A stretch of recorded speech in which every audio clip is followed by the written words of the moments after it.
In order to persuade someone that your perspective is right, it's crucial to show them that you have considered alternative perspectives as well, rather than just blindly and rashly settling on your own.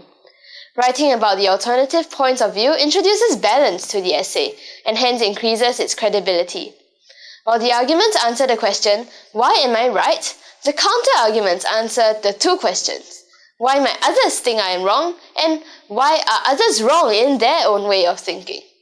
Note, however, the counter-arguments do not answer the question, why am I wrong?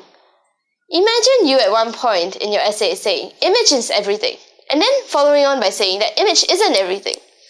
A reader would be very confused about what your actual stand is, and you would sound like a schizophrenic. As mentioned in the previous section, employ the not my argument technique by distancing yourself from the other camp. Again, you should not stop by just stating and explaining your counter-arguments. By leaving them hanging, it's implicitly acknowledging their truth, and it only punches your own arguments in the face, nothing more. Instead, you'll have to retaliate and fight back. Punch the counter-arguments back in their face by countering the counter. For instance, imagine you're trying to persuade someone to eat some chocolates.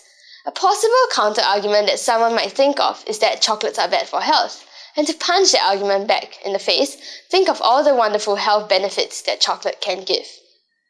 Because in the essay, you cannot converse with that someone else or other, it's important for you to preempt their counter-arguments and attack them in your essay. Typically, you should address around 2 to 3 counter-arguments, so try not to let the number of counter-arguments outweigh the number of arguments.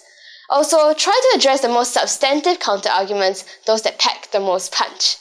We'll speak more of that later in one of our lessons on counter-arguments.